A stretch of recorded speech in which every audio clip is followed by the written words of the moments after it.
A chegada do homem à Lua há 50 anos marcou a vitória dos Estados Unidos na corrida espacial. A União Soviética saiu na frente.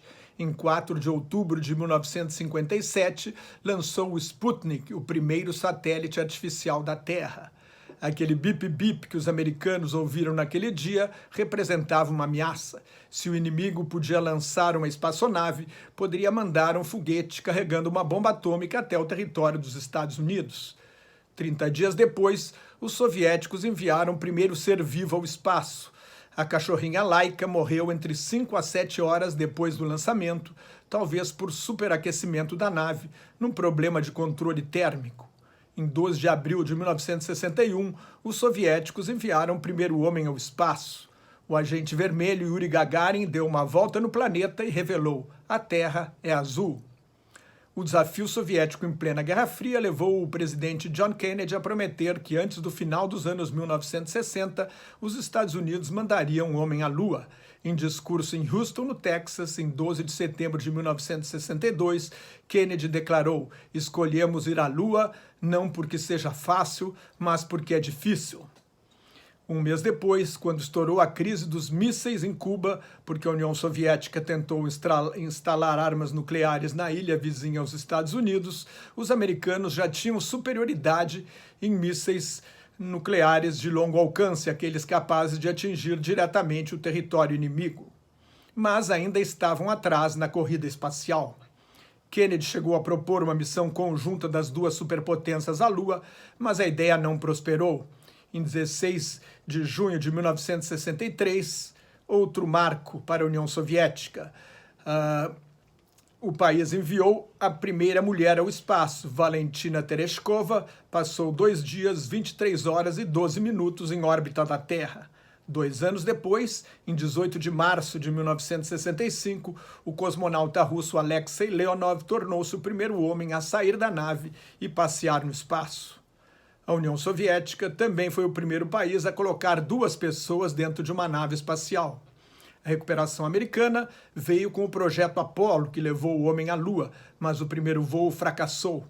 Em 27 de janeiro de 1967, num teste para a decolagem, a Apollo 1 pegou fogo e os 3 astronautas, Gus Grissom, Edward White e Roger Chaffee, morreram.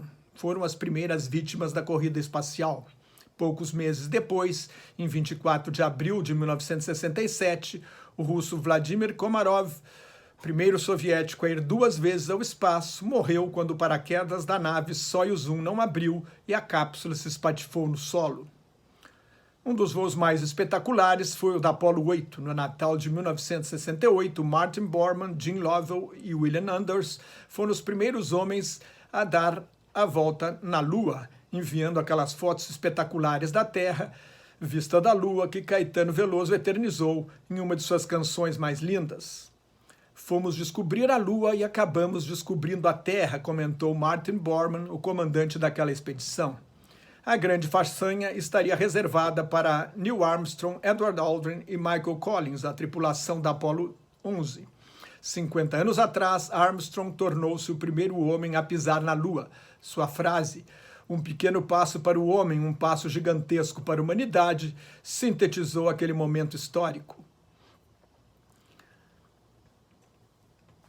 No ano seguinte, a Apollo 13 enfrentou dificuldades quando foi dita a famosa frase: "Houston, temos um problema". Os astronautas não puderam descer na Lua. Aliás, o presidente Richard Nixon havia preparado em 1969 um discurso pedindo desculpas ao povo americano caso a missão da Apollo 11 fracassasse.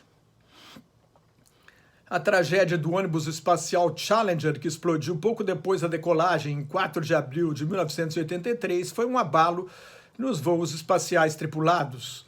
O último voo dos ônibus espaciais foi realizado em 1991. Desde então, as missões tripuladas se limitam a levar e trazer astronautas para as estações espaciais. Os robôs tomaram o lugar do homem na maior parte dos voos espaciais.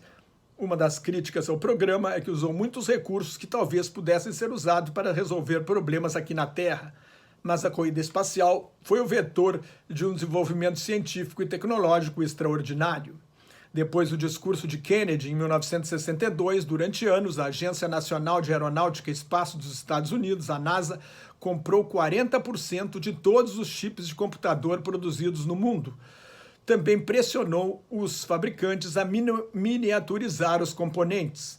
Os telefones inteligentes que a maioria das pessoas tem hoje carregam computadores centenas de milhares de vezes mais poderosos do que o da nave que levou o homem à Lua. Os colchões de espuma do astronauta, muito caros quando lançados no comércio, hoje estão à venda a preços acessíveis. Houve grandes avanços em novos materiais, purificadores de água, mantas térmicas e ferramentas elétricas sem fio. A próxima missão tripulada à Lua deve levar a primeira mulher. O plano dos Estados Unidos agora é estabelecer uma base permanente capaz de ser usada num possível voo espacial tripulado até o planeta Marte. A dúvida agora é quem vai chegar antes, os Estados Unidos ou a China, a superpotência emergente que fez um pouso inédito na face oculta da Lua em 3 de janeiro deste ano. Mais notas e comentários de política internacional no meu blog Globalização em Crise, que está em nelsonfrancojobim.blogspot.com. Muito obrigado.